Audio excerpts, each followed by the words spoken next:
everybody. I'll get started. Welcome. This is a session on supporting teachers' digital CPD. So first things first, who are you listening to? My name's Caitlin. I am currently the Lead Partnerships and Programmes Officer at the City of London.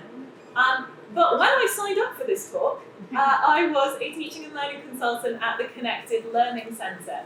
So what you're going to get in this talk is largely me kind of talking about the work that I've done through the Connected Learning Centre, mostly because I've been in my current job for 5 weeks. But there'll be some little bits of my city hat on as well. What is the CLC? So the CLC, the Connected Learning Centre, is an education non-profit based in South London, based in Clapham, and the tagline, the organisation, extraordinary learning with and about technology. So largely what we do is workshops with predominantly primary school children and teachers, looking at digital as part of the curriculum, but also outside of the curriculum, looking at partnerships with tech organisations, creative organisations, and how we can really embed digital across primary work. And a huge part of the programme, CLC, has always been our CPD. We run over the course of any given year, forums, conferences, series of talks and series of workshops for teachers, for subject specialists, of all kinds. I'll talk a little bit more about that as we go along, but there's a big old programme of CPD. And previously, that used to happen in person. You can see where I'm going with this, can't you? It used to happen in person, and people like these two lovely people here would have a marvellous time coming to our centre, testing out the technology, getting to meet and know each other, and having a great time. I think we were playing with some microbits on this particular session there. And then, well, we all know what happened. Everything went onto Zoom. I'm seeing a lot of nodding. And our programme of CPD wasn't diminished during the pandemic. In fact, we kind of reasoned that teachers needed it more than ever. So what we tried to do was generate communities of practice, create spaces where teachers could come, talk to other teachers about what was working in their schools, ask questions of us and other practitioners.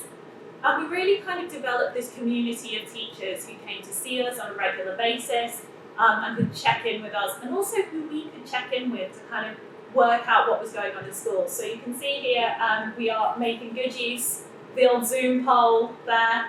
I was sort of hoping, as has happened, that none of these teachers would be here, because I think they'd all be a little bit annoyed that I put this slide up with pictures of their faces, even though I think they all look marvellous there in lockdown. Especially, I think we've got our one teacher with his sunglasses on there, which feels like it's appropriate for the way we've got today.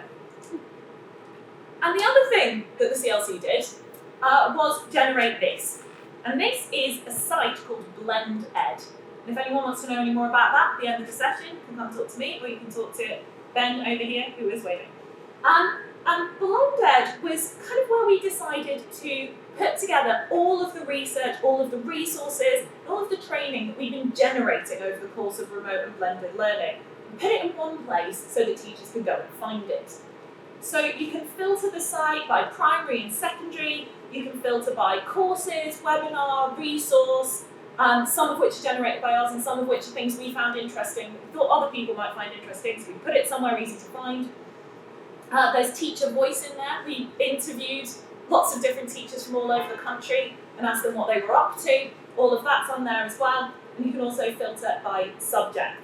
And that is a project that's been growing and evolving. So it started off kind of with more of a bent towards remote learning, but then we started looking at blended and hybrid, and how all of our learning about digital technology, microphone there, all of our learning about digital technology over the past 2 years can really feed into how we're thinking about the future. So we've got kind of those not in person, we've got those kind of live CPD sessions that we've been running, but we've also got these kind of on-demand resources that we've been collating and putting together for teachers to be able to find when they want them. This here is an example of some CPD that actually we participated in, because we've kind of looked so far at how we did live stuff and how we did kind of remote and on-demand stuff, but something like this is an example of some things that I think we're all seeing a little bit more, which is a hybrid model of CPD and how we can make that work. So this is an example of some international work that we did. Now, hybrid CPD has its pros and cons, largely that it's often very difficult to hear what people are doing, so that would be my top tip on hybrid CPD, make sure your sound's good. But in this case, it was absolutely perfect, because what we were trying to do was bring teachers from about 8 different countries together. And trying to do that during COVID was a nightmare, because every country had different rules about who could go into which country and what testing regimes you needed and all of those things. So for some people it was very easy for them to travel between the host country and their own. For others it was more difficult. So what we decided to do was run it as a hybrid model. So those who could get to the country to do the activities could go, and those who couldn't, we've really kind of worked to create a functional hybrid model of CPD in which they also felt really involved. So one of the things that we did, for instance, was when there was like breakout sessions, someone would call them and have them basically FaceTimed in on a phone. So rather than try and do it from a big screen, we kind of prop them up on the table near the group. So it kind of felt that intimacy of group work still felt like it was happening. So there's all those ways of using the different technology that you have available in order to kind of recreate those experiences, even using a remote or hybrid model. So now we're going to think a little bit about not just how we can do CPD in this kind of world of remote and hybrid and some in person, but also how you can make it good. So what I've pulled together here is a kind of collation of various things from government papers or from different bits of research about, in general, so we're not just talking remote here, but in general, what makes for good CPD? Subject specific. So we've always done that at the CLC. We've got an English forum, a maths forum, computing forums, computing conferences for teachers to come and have subject specific CPD. Teachers need reflection time, opportunities to revisit learning. We know that that's good for students, but how often do we get the opportunity to do that in CPD? Classroom-based expert coaching relationships. Well, that was a little bit more difficult in lockdown, wasn't it? But actually, maybe if we're thinking about bringing in experts, I think that got a little bit easier with the advent of more remote CPD, because geographical boundaries got broken down. So actually, you can kind of bring in someone who's the expert on what you're talking about from wherever they are. SLT buy-in, that still feels crucial now, possibly more than ever, given the time constraints and the budgetary constraints on schools. If CPD is going to be effective, senior leadership needs to be on board that the things that are being learned can actually be implemented. More than just a one-off. Research suggests that some of the best CPD is not just turning up for one day, listening to somebody talk and then going. So if anyone wants to follow up on today, you can have my business card at the end. But that idea of being able to revisit learning, again, we know that. We do that with children. We're thinking about doing that with teachers as well. So actually does remote offer an opportunity to do that a little bit more easily. Professional learning communities. Again, something that remote really does generate the possibility of. And teachers benefiting from exposure to models of effective practice. So I'm going to show you some examples of things that worked quite well today. And what's changed? So all of that content that I showed you before about what makes good CPD on that previous slide, all of that was written pre-pandemic. I would argue that a lot of it still holds true. Actually, the landscape has changed. Geographical boundaries, as we said, completely broken down. You don't need to be able to get to the CPD necessarily. Things like teachers can seek out their own work, their own CPD. So much content has been generated over the last few years. There's so much out there, there's future learner courses, there's all this on-demand stuff, all of that exists there. So that's kind of a new opportunity, because what that means is that you've really got to fight and make a case for why what you're delivering should be live, should be concurrent, should be something that people drop whatever it is else that they could be doing at that time and come to you. So there's really thinking about those different modes of delivery and those different models. So I've got a few examples of things that we've done over the last few years that have really, really worked. And what I'm trying to do is keep it very simple in terms of the tools that we've used. And just show how you can really generate really rich conversation, really rich data, using really simple tools, and kind of create a good CPD experience. So, quick show of hands, anyone used Jamboard in the last couple of years? Yeah, thought so. Jamboard's excellent, love Jamboard. And I've put this example because I think it is a brilliant bit of evidence on how you can use such a simple tool like Jamboard, basically online post-it notes, to collate so much important and rich information. So this was given to some teachers, I think in January 2021, when we were starting to look at some classes maybe going back in. We were in that second lockdown. We were thinking about maybe having to do like a blended model of schooling. We're thinking some kids might be at home, some might be in school. So the question I asked them is in that yellow box in the middle. What are your concerns? What are you worried about, or what questions might you have? And on those orange post-it notes, the teachers shared them. So we're given that opportunity to share their concerns or ask their questions. But where this really worked is what happened next. So the ticks that you can see were all of the participating teachers were told, if you agree with something that somebody said, tick next to it. And immediately we start to see where the groupings are, the things that people are concerned about. Access to technology, access to the learning being a huge one. Equity, and things like motivation, all of which we were like, oh, okay, we can pick that, we can do something with that. And then, we didn't really have that long to do it, which is why there's only 3 of them. I said, on a blue post-it note, if you've got an answer to somebody's question, pop it on there. And suddenly we're generating that community of practice. We're learning from the expertise in the virtual room and creating that dialogue. Something like this could be done in person, absolutely. You need a lot of post-it notes, but it's actually easier to do something like this remotely using a tool like Jamboard. One of the other things that works really well in remote CPD, and this is an example from a programme that we ran called Tech Pathways London, which was part of the Mayor of London's Digital Talent Programme, was the ability to bring in experts. So the 2 gentlemen on the screen here both built robots for Robot Wars. The gentleman at the top there built some of the house robots, and Ed at the bottom there won the Robot Wars World Championship. So I've been in discussions with them about doing a session because Ed's team now runs a foundation where they work with school children and do engineering and robotics with them. So he said, great, let's do a CPD to work with teachers to talk about how they can set these things up in school. And he said, I want to bring a student. I said, great, brilliant. And she's at university. Great, brilliant. Because we didn't need to get her anywhere.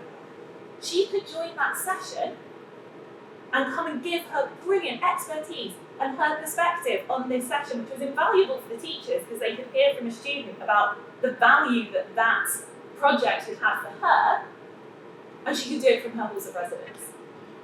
So suddenly we were able to bring in all of this expertise into that virtual room and make for a really, really rich CPD. The example that I've got here is from a project that we ran with UNICEF in Jordan.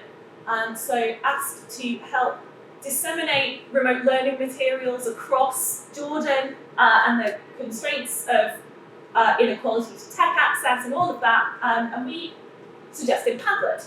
And a lot of these got put together. And I think, I'm looking at my colleague Brown in the front row here. Was it something like 100,000 teachers? 100,000 students? I can't remember the number off the top of my head. 10,000 teachers and over 1 million students. We're going to roll with that because it sounds impressive. Had access to those learning materials. And they were shared with the teachers via Padlet. So they didn't need to be live, it didn't need to be in live CPD, they had all of those resources and they were there making the most of those digital tools.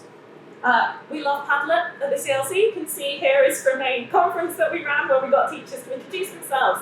And you could do it using voice notes. You could do it for speaking. So suddenly you are generating that dialogue. Everyone's not just sort of sat there typing. So making the most of those different features of those tools that you're using is also really effective. And only one more Padlet. They're not paying me, I promise. This is something that I've been using a lot, which is, I call it the greenhouse. Some of you may have seen something that looks a little bit like this, but it's a brilliant reflective model that allows people to think about what's working in something that they're doing. Also things that maybe aren't working so well. And my personal favourite on this is actually the museum at the end, and thinking about things that worked well at the time, but maybe you've moved on from. And I've used this a lot when thinking about the delivery of remote and blended learning, because everybody's been on such a learning journey over the last couple of years. Actually taking a bit of time to think about that journey, the journey that you've been on, and this can be a brilliant resource to share with teachers as well in CPD sessions. One of the other things that we found in the CPD that we've run is that it's much easier to share examples and for teachers to share their expertise across the room. So we started collating those for our forums. Some nice examples from a maths forum of children doing Venn diagrams. I particularly like the hula hoop and then the skipping rope that's been used to improvise the second circle there. And the teachers shared those with each other and were able to kind of pass those creative ideas around. And that's all got a little bit easier as well over that remote. So we've got to the point where I'm going to start thinking about giving you some takeaways in this session. And the next two slides have a similar but subtly different title. And what they are is some top tips, kind of hate that phrase, but well, ideas, let's call them ideas, for how to make remote CPD work well. The first is a set of ideas for how you can make online training, online CPD effective, how we can make it work well. So one of the benefits is we can record it. If people can't get there, they can watch it, but also crucially, and I think this often isn't thought about as much, that thing that we know about good CPD, that the idea that you can revisit the learning and kind of check back in with it, actually recordings of sessions allow you to do that as well. So they don't just exist for people who couldn't get there, they exist for people who want to kind of go back and revisit their learning. As we said, we need to really double down on when face-to-face and live is important. Time is very precious, and we've got all of these different online resources now that we can access. So let's make sure that when we're doing face-to-face, it's really rich, and that there's a reason that people are there live. Making it interactive, and a chance for teachers' ideas and reflections and actions to be recorded. We had a look at that Jamboard earlier, and I think that's a really good example of that. But making sure that it's not just kind of someone talking at you, that there's a back and forth involved there. Making it tailored. Making sure that it's really clear what it is that you're delivering. I'm going to talk about this a little bit in the next slide as well, but Zoom fatigue is real. Teams fatigue is real.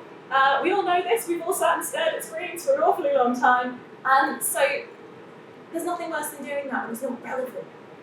So making sure that it's clear what you're delivering, keeping it relevant, really, really important. And I've included this last one based on a series of conversations that I've had with people actually over the last few months, which is about not making assumptions about people's tech understanding. Now, as a general rule, we've all got a lot better at using a lot of technologies over the course of the last couple of years. You know, schools that vaguely had a Google Classroom that nobody really knew the password to, suddenly all the kids' home learning's going on there and parents are engaging with it, and there's a huge amount. But it's really important not to take that for granted. I had a conversation probably about a year ago now with a teacher who came back after the summer, and I said, "Oh, how are you getting on?" She said, "Actually, it's really hard. I was on mat leave last year."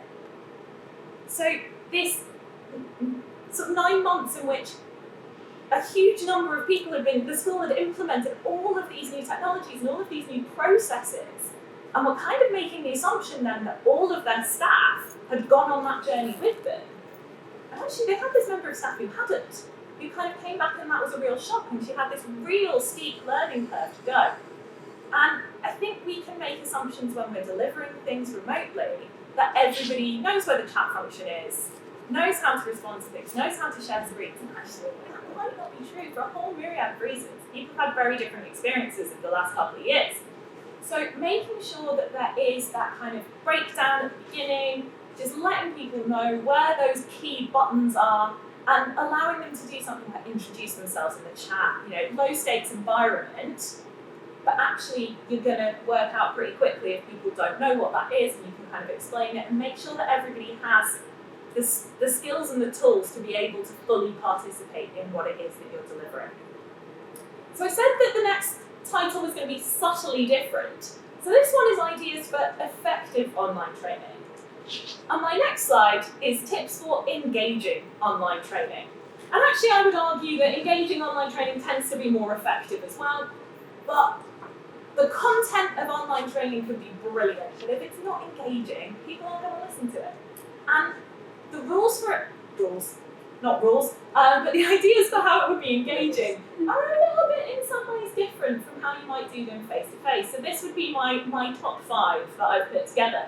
Keep it short and sweet. I would argue, controversial opinion, no online training should be longer than 2 hours. I'm seeing a lot of nods. Good. All right. People can't sit and stare at a screen for that long and engage. And if it's 2 hours, they need a break in the middle.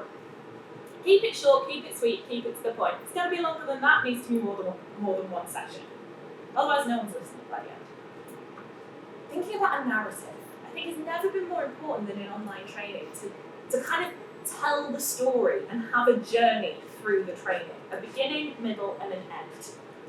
I think when we kind of used to watching things on screens and feeling like we're being told stories, so actually if we can generate that within our CPD, people are going to go on that journey with us. So really thinking about that thread can be really important. Modelling the training. Now, this is particularly relevant in the work that I do and the work that I did at the CLC, because often what we're doing is teaching teachers about technology. And actually, if you're delivering using technology, you can get them to try it, or you can model it. If you're saying Jamboard's brilliant, and you're not using it in your training, well, is it so brilliant that you've not seen fit to use it in your training? So you can kind of kill 2 birds with 1 stone and show how great some of the tools that you might use are, or some of the techniques that you might use are, by using it within your own delivery. Introductions matter. And this is kind of alongside what I was saying about how we can't take for granted about people's technology access. Is one of the nice things about turning up at a conference or turning up at a CPD is that someone gives you a cup of tea and a biscuit and lets you say hello to everybody. At the CLC, they're often club biscuits. It's very retro and very exciting. But you don't get that in an online environment. So thinking about facilitating those introductions can be really important for then how kind of your online community, your CPD community of that session goes moving forward. And one idea that I was given that I now use all of the time is ask some kids what questions you should ask teachers at the beginning of CPD. So I asked a class of children, I said, I'm teaching some teachers next week, and I need one question to ask them to get them to introduce themselves. What should I ask? And I wrote a list and now I use them. And a particular favourite was, if you were an animal, what animal would you be? And I tell you what, everybody in that remote session was there in the chat, sort of commenting and liking, and suddenly there's that kind of camaraderie and that sense of everybody kind of as a group, and that everyone's got to know each other a little bit. So finding those creative ways to do those introductions can be really nice. And the last thing that I've put on there is mix it up. Sometimes you do just need to put up some slides and talk at people, and that's fine. But intersperse it. If you're doing that for a little bit, then go into some breakout rooms, allow people to chat, have some interaction, have something that they can click on. Maybe even give them 10 minutes. Say, this is an interesting website. I'll be here, but I'm going to turn my screen off and just go away for 10 minutes and have a look at something. Because you do that face to face, but somehow it feels braver to do it when you're online, to kind of just be quiet for a little bit and let people get on with things. So mixing it up, having that variety can be really, really effective because it allows people to kind of keep engaged over the course of that CPD. So that is it from me, from my slides. But I can see by my clock that I have 5 minutes left. So what I would say is if anybody has any questions that they'd like to ask, please do feel free to pop your hand up and I will endeavour to answer them. Don't be shy. Have you measured, since you have done face-to-face training, online training, and blended training, Have you measured like learning gains in those different scenarios? Do you have data on that, on how teachers respond to each category of those? It's really hard to measure, is what I would say. Like, we all know that engagement is a very, very difficult thing to measure. What I would say is that there's been some interesting trends. So people who were really engaged in the online over the course of lockdown were super engaged. They were turning up to everything. Actually, we were losing a few people as well who weren't coming to stuff. And I do think that there's something about the journey of having to commit to going somewhere that actually you don't get halfway down and go, can't be bothered with this, going for a coffee. You've made the commitment and you're off. So I think there's something about that.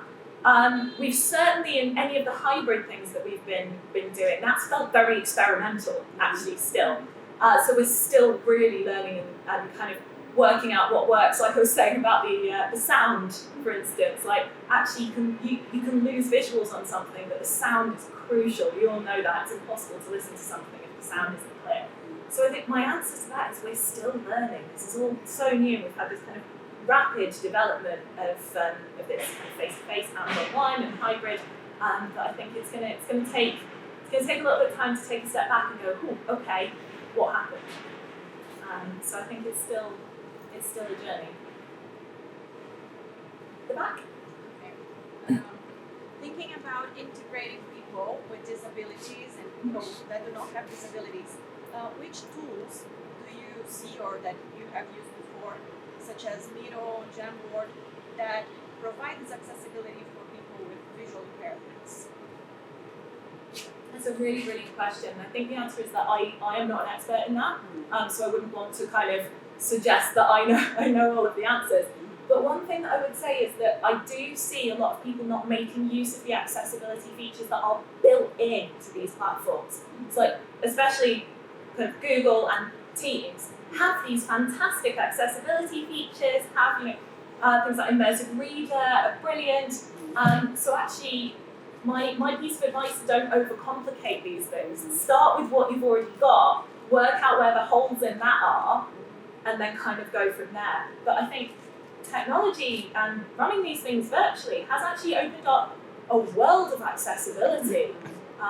People don't need to worry about venues being accessible anymore. If they can come to things virtually, people can go back and re-listen to things and re-watch things, and actually I think that can only be a good thing. Okay. Thank you, Caitlin. I had a question about, I saw you, you show a picture of teachers using the microbit, right? Mm-hmm. So I wondered if part of the training that the CPD you were offering had to do with teaching the blocks, to program it, or teaching how to teach this to the kids, and if there was any particular approach you went for when doing that. It's actually both. So we do sessions for children where they come and they learn. And I always think if you're running any session for children, you're also running it for the teacher who's in the room, who's watching. Any session for the kids is also CPD for the teachers. But also we run a session like that where you get sort of talk to the teachers about how they might frame a lesson or how they might start kind of introducing these things to children. But I always think you want to get them hands-on. You want to get them excited about something because that's how they're going to go forward with it. In terms of kind of ideas and practical ways to get started with something like the microbit in the classroom. In particular, Microbit has honestly brilliant resources on their website and the practice activities. But what I would say I found really effective, and they frame it like this, but I also think works really well if you kind of lean into that and push it, is the element of creative control that children can have over it from a very early standing point. So I'll give you an example of a project where I did half a day of teaching the kids the real basics of coding with the microbit. So get it to make a noise, get the lights to light up. This is what you can do. This is the kind of limitations of what you've got, but this is also all of the different things you can try. And then the afternoon was spent on a design activity and designing things with paper and all of this, and then they could stick it all together, and then they had to sort of present their designs. And they really ended up, despite having never seen the microbit before, really pushing it to its limits in the afternoon to find out what it did. because there was a purpose to it, there was a reason for them to be trying to do that, because they were actively kind of trying to design and create something. So I think if you can create that element of agency for the kids, they're going to be the ones who kind of push it and find out what it can do and kind of tinker. Brilliant. Oh, I have a big flashing 00 on my screen now. So I'm going to have to say thank you very much. Please do come talk to me, or CLC colleagues, raise your hands. Any of us, if you're interested in what you've heard today, thank you very much for coming.